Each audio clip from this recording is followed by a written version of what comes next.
ನಮಸ್ಕಾರ ಎಲ್ಲರಿಗೂ. ಮೊದಲನೇದಾಗಿ ದಸರಾ ಹಬ್ಬದ ಶುಭಾಶಯಗಳು. ತಾಯಿ ಚಾಮುಂಡೇಶ್ವರಿ ಎಲ್ಲರಿಗೂ ಒಳ್ಳೇದ್ ಮಾಡ್ಲಿ. ನಮಸ್ಕಾರ ಸಂಜು, ಏನ್ ಸಮಾಚಾರ? ದಸರಾ ದಸರಾ ಹಬ್ಬ ಶುಭಾಶಯಗಳು ನಮ್ಮೆಲ್ಲ ವೀಕ್ಷಕರಿಗೂ. ಏನ್ ಸಂತೋಷ ಸುದ್ದಿ ಎಲ್ಲೆಡೆ BVK ಫ್ಯಾಂಟಾಸ್ಟಿಕ್ ಸೀರೀಸ್ ಏ ಗೆದ್ಬಿಟ್ವಿ ನಾವು. ಅವಿಸ್ಮರಣೀಯ ಸೀರೀಸ್. ನಮ್ ನಾಯಕ ರೋಹಿತ್ ಶರ್ಮಾ ಹೇಳ್ದಂಗೆ ಇನ್ಕಾನ್ಸಿಕ್ವೆನ್ಷಿಯಲ್ ಅಪೋನೆಂಟ್ ಅಂತ ಈ ಸೀರೀಸ್ ನ ಮರ್ತ್ಬಿಡ್ಬೇಡಿ ಅಂತ ಹೇಳಿದ್ರು. ಸೊ ನಾವು ಅವ್ರಿಗೆ ಹೇಳ್ತೀವಿ ಹ್ಮ್ ಹ್ಮ್ ಯಾವತ್ತೂ ಮರೆಯಲಾದೆ ಈ ಅಂತ ಈ ಸೀರೀಸ್. ಒಂದೂವರೆ ದಿನದಲ್ಲಿ ಢಮಾರ್ ಅನ್ಸ್ಬಿಟ್ರು ಅಪೋಸಿಷನ್ ನ. ಸೊ ಇದಕ್ ಕಾಂಟ್ರಾಸ್ಟ್ ಆಗಿ BVK ನಾವು ಆಫ್ ಕ್ಯಾಮೆರಾ ಮಾತಾಡ್ತಾ ಇದ್ವಲ್ಲ. ಸೊ ನಾವು ಒಂದ್ ಟೆಸ್ಟ್ ಮ್ಯಾಚ್ ಆಡ್ಕೊಂತ ಇದ್ವಿ ವೆಸ್ಟ್ ಇಂಡೀಸ್ ಅಲ್ಲಿ. 1-0 ಲೀಡ್ ತಗೊಂಡು ನಾವು we played safe and we didn't choose to chase even a small target. ಇದು 2011 ಘಟನೆ ಅನ್ಸುತ್ತೆ. ಸೊ ಅಲ್ಲಿಂದ ಇಲ್ಲಿವರೆಗೆ ಎಂತ ಮೈಂಡ್ ಸೆಟ್ ವ್ಯತ್ಯಾಸ ಆಗಿದೆ ಅಲ್ವಾ? ಅಲ್ಲ, ಅದನ್ನ ನಿಮ್ಗೆ ಹೇಳ್ದಾಗೆ ಆ 1-0 ಲೀಡ್ ಇದ್ವಿ 3 ಟೆಸ್ಟ್ ಸೀರೀಸ್ ಅಲ್ಲಿ. ವರ್ಲ್ಡ್ ಕಪ್ ಮುಗಿಸ್ಕೊಂಡು IPL ಮುಗಿಸ್ಕೊಂಡು ಹೋಗಿದ್ವಿ. ಆ 1-0 ಲೀಡ್ ಇದ್ದು ಥರ್ಡ್ ಟೆಸ್ಟ್ 144 ರನ್ನೇನೋ ಹೊಡಿಬೇಕು 22 ಓವರ್ಗೆ. ಒಂದು 6 ರನ್ಸ್ ಪರ್ ಓವರ್ ಏನೋ ಇರುತ್ತೆ. ಧೋನಿ ಕ್ಯಾಪ್ಟನ್ ಇರ್ತಾರೆ. ಆ ದ್ರಾವಿಡ್ ಇನ್ನೂ ಆಡ್ತಿರ್ತಾರೆ. ಆಕ್ಚುಲಿ ದ್ರಾವಿಡ್ ಫಸ್ಟ್ ಟೆಸ್ಟ್ ಅಲ್ಲಿ ಸೆಂಚುರಿ ಬೇರೆ ಹೊಡೆದಿರ್ತಾರೆ ಒಂದು. ಸೊ ಬಟ್ ನಾವು we did not go for ಇದು ಏನಂತಾರೆ ಚೇಸಿಂಗ್. ಸೊ ಸ್ವಲ್ಪ ಡಿಫೆನ್ಸಿವ್ ಆಗಿ ಆಡ್ಬಿಡ್ತೀವಿ, ಯಾಕೆಂದ್ರೆ ನಾವು ಟೆಸ್ಟ್ ಸೀರೀಸ್ ಗೆದ್ದಿರ್ಲಿಲ್ಲ ವೆಸ್ಟ್ ಇಂಡೀಸ್ ಅಲ್ಲಿ. ಅದನ್ನಕ್ಕೋಸ್ಕರ ಅವರು ಅಂದ್ರೆ ಲಾಂಗ್ ಟೈಮ್ ಅಲ್ಲಿ ಗೆದ್ದಿರ್ಲಿಲ್ಲ, ಅದಕ್ಕೋಸ್ಕರನೇ ಅವರು ಮುಂದಕ್ಕೆ ಹೋಗ್ದೇನೆ ಮಾಡಿದ್ರು. ಹಾಗೆ ನೋಡಕ್ ಹೋದ್ರೆ ನೀವು ಹೇಳಿದ್ ಕರೆಕ್ಟು. ಆಕ್ಚುಲಿ ಇವ್ರು ಹೇಳ್ತಿದ್ರಲ್ಲ, ಆ, ಅಲ್ಲಿ ಕೋಚ್ ಮತ್ತೆ ಕ್ಯಾಪ್ಟನ್ ಬಾಂಗ್ಲಾದೇಶ ಅವರು ಈ ತರ ಮಟ್ಟಿಗೆ ಹೊಡಿತಾರೆ ಅಂತ ಗೊತ್ತಿರಲಿಲ್ಲ ನಮ್ಗೆ. ಅಷ್ಟು ಏನೋ ಟಾರ್ಗೆಟ್ ತಗೋತಾರೆ ಅಂತ. ಆಕ್ಚುಲಿ ಒಂದು ಸ್ಮಾಲ್ ಕ್ರೆಡಿಟ್ ತಗೊಳಕ್ಕೆ, ಕ್ರೆಡಿಟ್ ನಾನೇನ್ ತಗೋಬೇಕಾಗಿಲ್ಲ. ಒಂದು ಸಣ್ಣ ತುಣುಕು. ನಾನು ಫೋರ್ತ್ ಡೇ ಬೆಳಗ್ಗೆ ಶುರು ಆದಾಗ ಆಮ್, ಒಂದು ಲಂಚ್ ಟೈಮ್ಗೆ 6 ವಿಕೆಟೋ 7 ವಿಕೆಟೋ ಬಿದ್ದಿರುತ್ತೆ. ಸೊ ನಾನು ಟ್ವೀಟ್ ಮಾಡಿದೆ, ಇಂಡಿಯಾ ಇನ್ನೊಂದು ಹ್ಮ್ 230 240 ಅಲೌಟ್ ಮಾಡಿ, ಆ, ಒಂದು 60 ಓವರ್ ಬ್ಯಾಟಿಂಗ್ ಆಡಿ, ಒಂದು 100 ರನ್ ಲೀಡ್ ತಗೊಂಡು, ನಾಳೆ ಅವ್ರನ್ನ ಒಂದು 50 ಓವರ್ ಔಟ್ ಮಾಡಿ, ತಿರ್ಗಾ ಒಂದು 30 ಓವರಲ್ಲಿ ಚೇಸ್ ಮಾಡಬೇಕು ಅಂತ ನಾನೊಂದು ಟ್ವೀಟ್ ಮಾಡಿದ್ದೆ. ಅಂದ್ರೆ ಇಷ್ಟ್ರ ಮಟ್ಟಿಗೆ ಕಡಾಖಂಡಿತವಾಗಿ ಅಂತ ಮಾಡಿರ್ಲಿಲ್ಲ. ಅದ್ ಮಾಡಿದ್ದೆ. ನಾನು ಹಾಕಿದ ತಕ್ಷಣ ರೋಹಿತ್ ಶರ್ಮಾಗೆ ಮೆಸೇಜ್ ಹೊಟ್ಟೋಯ್ತು ನೋಡಿ. ಅದು ಹೋಗ್ತಿದಂಗೆನೆ ರುಬ್ಬಾಕ್ಬಿಟ್ರು. ಆಗ್ಬಿಟ್ಟು ಆಮೇಲೆ ಅದೇ ಅವ್ರಿಗೆ ಸ್ವಲ್ಪ ಆಶ್ಚರ್ಯ ಆಗೋಯ್ತು ಬಾಂಗ್ಲಾದೇಶ್ ಅವ್ರಿಗೆ, ಇಂಥ ಪರಿ ಹೊಡಿತಾ ಇದಾರಲ್ಲಪ್ಪ ಅಂತ. ಸೊ ನಾವು ಆ, um, ಈ ಕ್ರೆಡಿಟ್ ಆಕ್ಚುಲಿ ರೋಹಿತ್ಗೆ ಕೊಡ್ಬೇಕು. ಬಿಕಾಸ್ 2 ಇನ್ನಿಂಗ್ಸ್ ಅಲ್ಲೂ ಭರ್ಜರಿ ಸ್ಟಾರ್ಟ್ ಮಾಡಿದ್ರು ಅವರು. ಅಂಡ್ ಎಲ್ಲದಕ್ಕಿಂತ ಹೌದು. ನಮ್ಗೆ ಸಂತೋಷ ಏನಾಗಿತ್ತು ಅಂದ್ರೆ they wanted to win this game badly ಗೆಲ್ಲೇಬೇಕು ಅಂತ ಡೆಸ್ಪಿರೇಷನ್ ಅಲ್ಲಿ ಆಡಿದ್ರು. ಸೊ ಅದು ನನಗೆ ಬಹಳ ಸಂತೋಷ ಆಯ್ತು ಇದಕ್ಕೆ. And all credit to people like Yashasvi. ಏನ್ ಭರ್ಜರಿ ಆಟ ಪ್ರದರ್ಶನ ಮಾಡಿದ್ರು ಅವರು. ಸೊ ಆ ಮನುಷ್ಯ ಈ ಫಸ್ಟ್ ಟೆಸ್ಟ್ ಅಲ್ಲಿ ಅಷ್ಟು ರನ್ಸ್ ಬರ್ಲಿಲ್ಲ ಅವ್ರ ಬ್ಯಾಟ್ ಇಂದ ಅಂದ್ರೂ ಫಸ್ಟ್ ಇನ್ನಿಂಗ್ಸ್ ಅಲ್ಲಿ he made it up in this test. ಅವ್ರು ಇದ್ದಿದ್ರೆ ಒಂದ್ ಶತಕ ಮಿಸ್ ಆಗೋದು ಅವ್ರಿಗೆ. ಮಿಸ್ ಆಗೋಯ್ತು. 100 ಹೊಡಿಬೇಕಾಗಿತ್ತು ಅವರು. And great all round effort ಕೂಡ. ಸೊ ಎಲ್ಲದಕ್ಕಿಂತ ಬಹಳ ನಿರಾಳವಾಗಿದ್ದ ವ್ಯಕ್ತಿ ಅಂದ್ರೆ KL ರಾಹುಲ್. ನೀವೇನಂತೀರಾ BVK? ಒಂಥರ ಆಕ್ಚುಲಿ ಕ್ಯಾಪ್ಟನ್ ಇಂದ ನಿಮ್ಗೆ ಆ ಪರ್ಟಿಕ್ಯುಲರ್ ಕಂಫರ್ಟ್ ಝೋನ್ಗೆ ಬಿಟ್ಟಿದ್ದು, ಜೊತೆಗೆ ಸ್ವಲ್ಪ ನೀನೇನಾದ್ರೂ ಎಷ್ಟೇ ಸ್ಕೋರ್ ಬಂದ್ರು ನೀನ್ ಡ್ರಾಪ್ ಆಗಲ್ಲ ಅನ್ನೋ ಅಷ್ಟು ಕಾನ್ಫಿಡೆನ್ಸ್ ಕೊಟ್ರೆ ಯಾವುದೇ ಪ್ಲೇಯರ್ ಕೂಡ ಪರ್ಫಾರ್ಮ್ ಮಾಡ್ತಾರೆ. 10 ವರ್ಷ ಆಯ್ತು KL ರಾಹುಲ್ಗೆ, ಅಷ್ಟೊಂದೆಲ್ಲ ಕಾನ್ಫಿಡೆನ್ಸ್ ಕೊಡೋದು ಬೇಕಾಗಿಲ್ಲ. ನಾನು ಲಾಸ್ಟ್ ಟೈಮ್ ಹೇಳ್ದಾಗೆ, ರೋಹಿತ್ ಶರ್ಮಾ ಕ್ಯಾಪ್ಟನ್ಸಿ ತಗೊಂಡಿರ್ಲಿಲ್ಲ ಅಂತ ಹೇಳಿದಿದ್ರೆ he should have taken the captaincy actually ಅಂತ ನಾನು ಅನ್ಕೊಂಡಿದ್ದೆ. ಅವ್ರು ಕನ್ಸಿಸ್ಟೆಂಟ್ ಆಗಿ ಆಡಿದ್ರೆ. ಅದ್ರ ಮಾತಾ ಹಾಗಿರ್ಲಿ, ಬಟ್ ಚೆನ್ನಾಗಿ ಆಡಿದ್ರು.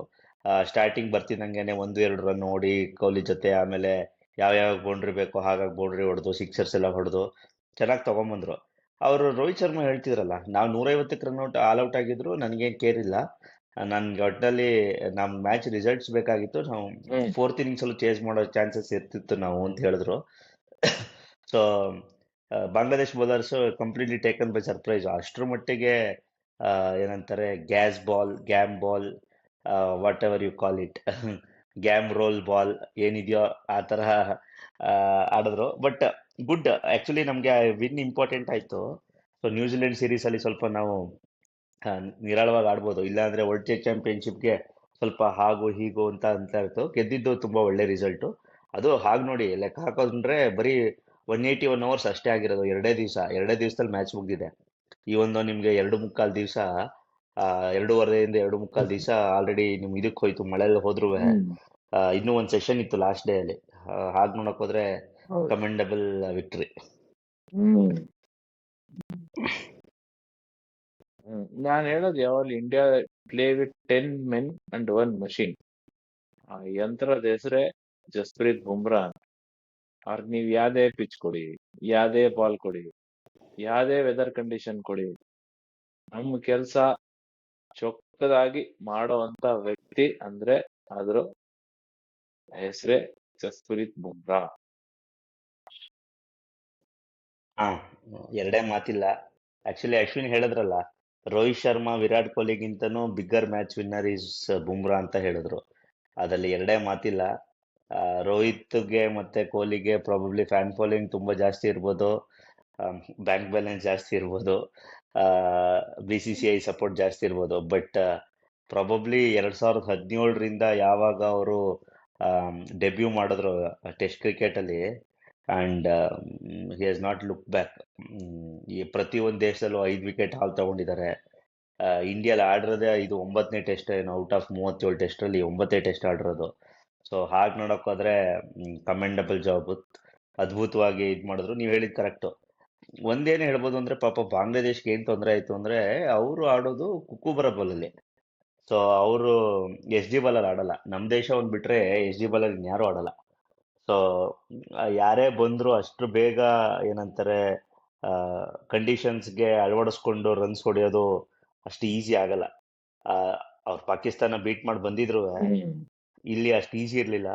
ಪಾಕಿಸ್ತಾನದಲ್ಲೂ ಐ ಥಿಂಕ್ ಕುಕ್ಕುಬರ ಬಲೆ ಆಡೋದು ಅನ್ಸುತ್ತೆ.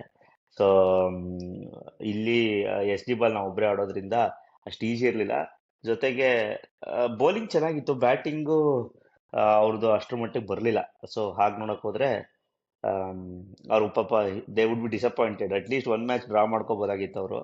ಆಗ್ಲಿಲ್ಲ ಅವ್ರ ಕೈಲಿ. ಹ್ಮ್. ಹ್ಮ್. ಸೊ ಇನ್ನೊಂದು ಬಿಗ್ಗೆಸ್ಟ್ ಪ್ಲಸ್ ನಮ್ಗೆ ಈ ಸೀರೀಸ್ ಅಲ್ಲಿ ಅಂದ್ರೆ ಆಕಾಶ್ ದೀಪ್ ಅವ್ರ ಬೌಲಿಂಗು. ಸೊ ಶಮಿಗೆ ಆಡಿಯೋ 2 ಟೆಸ್ಟ್ ಅಲ್ಲಿ ಸ್ವಲ್ಪ ಸ್ವಲ್ಪ ನಮ್ಗೆ ಐಡಿಯಾ ಬರ್ಸಿದ್ದಾರೆ ದಟ್ ಶಮಿ ಇವರು ಐಡಿಯಲ್ ರಿಪ್ಲೇಸ್ಮೆಂಟ್ ಅಂತ. So he bowls beautifully both over the wicket, from round the wicket, left ಹ್ಯಾಂಡರ್ಸ್ಗೆ ರೌಂಡ್ ದ ವಿಕೆಟ್ ಇಂದನೂ ಮೇಕ್ಸ್ ದ ಬಾಲ್ ಗೋವೆ. ಅಂದ್ರೆ ಔಟ್ ಸ್ವಿಂಗ್ ಆಡಿಸ್ತಾರೆ ಲೆಫ್ಟ್ ಹ್ಯಾಂಡರ್ಗೆ. ಅದು ಬಹಳ ರೇರ್ ಸ್ಕಿಲ್. ಸ್ವಲ್ಪ ಹೈ ಲೇಟ್ 130s ಕೂಡ ಪೇಸ್ ಇದೆ ಅಲ್ವಾ BVK ಅವ್ರದ್ದು? Basically mid 130s. So late 130s ಅಲ್ಲಿ ಒಂದೊಂದು ಬಾಲ್ ಹೋಗುತ್ತೆ. ಒಂದೊಂದ್ಸತಿ 140+ ಹಾಕ್ತಾರೆ. ಅಂದ್ರೆ ಹೈ ಲೋಯರ್ 140s ಅಲ್ಲೂ ಒಂದೊಂದ್ಸತಿ ಬಾಲ್ ಬರುತ್ತೆ. ಬಟ್ ಕಂಟ್ರೋಲ್ ಚೆನ್ನಾಗಿದೆ, ಮೇಜರ್ ಅದು. ಸೊ ಪ್ಯಾಡ್ ಮೇಲೆ ಡ್ರಿಫ್ಟ್ ಆಗೋದಿರ್ಲಿ, ಅಥವಾ ಸುಮ್ಮನೆ ಒಂದು ಆಫ್ ವಾಲಿ ಹಾಕೋದಾಗ್ಲಿ, ಅಥವಾ ಏನೋ ಒಂದು ತುಂಬಾ ಶಾರ್ಟ್ ಹಾಕೋದಾಗ್ಲಿ, ಆ ಥರ ಇಲ್ಲ. ಸೊ ಕಂಟ್ರೋಲ್ ತುಂಬಾ ಚೆನ್ನಾಗಿತ್ತು. Short of the length almost 3/4 of the pitch ಅಲ್ಲಿ ಮಾಡ್ತಾ ಇದ್ರು. ತುಂಬಾ ಕಷ್ಟ ಹ್ಮ್. ಆಗ್ತಿದೆ. ಜೊತೆಗೆ ಬ್ಯಾಟ್ಸ್ಮನ್ಗೆ ಯಾವ ಬಾಲ್ ಹೊರಗಡೆ ಬರುತ್ತೆ, ಯಾವ ಬಾಲ್ ಹೊರಗಡೆ ಆಗುತ್ತೆ ಅಂತ ಅಷ್ಟು ಚೆನ್ನಾಗಿ ಈಸಿಯಾಗಿ ಗೊತ್ತಾಗ್ತಿರ್ಲಿಲ್ಲ. ಜೊತೆಗೆ ನ್ಯೂ ಬಾಲ್ ಹ್ಮ್. ಬೇರೆ ಇತ್ತು. ಓಲ್ಡ್ ಆಗಿದ್ರೆ ಅಟ್ಲೀಸ್ಟ್ ಏನೋ ಒಂದು ಡಿಫೈನ್ ಮಾಡ್ಕೋಬಹುದು, ಹ್ಮ್. ಇದು ರಿವರ್ಸಿಂಗ್ ಆಗುತ್ತೆ ಅಂತ. ಸೊ ಅದ್ರ ಪ್ರಕಾರ ಶೈನಿಂಗ್ ಚೆನ್ನಾಗಿ ಹ್ಮ್. ಉಳಿಸ್ಕೊಂಡು ಬಾಲ್ನ ಎರಡು ಕಡೆ ಕಂಟ್ರೋಲ್ ಮಾಡ್ತಾ ಇದ್ರು. ಹ್ಮ್. ಆಬ್ವಿಯಸ್ಲಿ ನಮ್ಮಿಬ್ರು ಅಶ್ವಿನ್ ಜಡೇಜಾ ಟಚ್ ಪೇರ್, ಅದು ಲೆಜೆಂಡರಿ ಪೇರ್. ಅವರು ಚಾನ್ಸ್ ಸಿಕ್ಕಿದ ತಕ್ಷಣ ಫಸ್ಟ್ ಸ್ನಿಪ್ ಸಿಕ್ಕಿದ ತಕ್ಷಣ ಉರುಳಿಸ್ಬಿಟ್ರು ಬಾಂಗ್ಲಾದೇಶ್ನ. ಬಟ್ ನನ್ಗೆ ಆಶ್ಚರ್ಯ ಆಗೋದು ಈ ಟೀಮ್ ಮೇಲೆ ಪಾಕಿಸ್ತಾನ ಗೆಲ್ಲಿಲ್ವ ಅಂತ. ಪಾಕಿಸ್ತಾನಲ್ಲಿ ಹೆಂಗ್ ಆಡಿದ್ರು ಇಲ್ಲೂ ಹಂಗೆ ಆಡಿದ್ರು ಅನ್ಸ್ತಾರೆ ಬಾಂಗ್ಲಾದೇಶ. ನನ್ಗೇನು ವ್ಯತ್ಯಾಸ ಅನ್ಸ್ಲಿಲ್ಲ. ಏನು ಕಾಂಟೆಸ್ಟೇ ಉಳಿಲಿಲ್ಲಲ್ಲ ಈ ಸೀರೀಸ್ ಅಲ್ಲಿ. ಅಲ್ಲ, ನೀವು ಹೈಂಡ್ ಸೈಟ್ ಅಲ್ಲಿ ಮಾತಾಡೋದಾದ್ರೆ expected lines. But second test ತುಂಬಾ ಒಂಥರ ಗೆಲ್ಲೋ ತರ ಏನ್ ನಮ್ದಿರ್ಲಿಲ್ಲ. ಎಕ್ಸ್ಟ್ರಾಡಿನರಿ ಆಟ, ಆಲ್ರೆಡಿ ಅದ್ರ ಬಗ್ಗೆ ಮಾತಾಡಿದ್ವಿ. ಫಸ್ಟ್ ಡೇನು 144 ಆರಿತ್ತು. ಸೊ ನೀವು ನೋಡಿರ್ಬೋದಲ್ಲ. ಆಮೇಲಿಂದ ರನ್ಸ್ ಅಶ್ವಿನ್ ಅವರಿಂದ ಬಂದಿದ್ದು, ಜಡೇಜಾ ಇಂದ ಬಂದಿದ್ದು, ಆಮೇಲೆ ಬುಮ್ರಾ ಅಗೇನ್ ಮ್ಯಾಜಿಕ್ ಮಾಡಿದ್ದು, ಸೆಕೆಂಡ್ ಇನ್ನಿಂಗ್ಸ್ ಅಶ್ವಿನ್ ಮ್ಯಾಜಿಕ್ ಮಾಡಿದ್ದು. I think everything fell into place ಅಂತ ಹೇಳ್ಬೋದು. ಸೆಕೆಂಡ್ ಟೆಸ್ಟ್ ಅಲ್ಲಿ ಸ್ವಲ್ಪ ಅದು ಇವ್ರದ್ದು ಕೊಹ್ಲಿಯಿಂದನೂ ಒಂದು 75 ರನ್ ಬಂತು. So good for team India going forward ಸರಿ, ಅಗೇನ್ಸ್ಟ್ ನ್ಯೂಜಿಲೆಂಡ್ ಸೀರೀಸ್. ಸೊ ಇಷ್ಟು ಹೇಳಿ ಕಂಗ್ರಾಚುಲೇಟ್ ಮಾಡೋಣ ನಮ್ಮ ಇಂಡಿಯನ್ ಟೀಮ್ಗೆ. ಸೊ ಮುಂದಿನ ಎಪಿಸೋಡ್ ಅಲ್ಲಿ ಸಿಗೋಣ ಬೇಗ, ಆದಷ್ಟು ಬೇಗ. ಸೊ ಎಲ್ಲ ನಮ್ಮ ವೀಕ್ಷಕರಿಗೂ ನಾವು ಹೇಳೋದೊಂದೇ, ಜೈ ಹಿಂದ್, ಒಂದೇ ಮಾತರಂ. ಜೈ ಶ್ರೀರಾಮ್.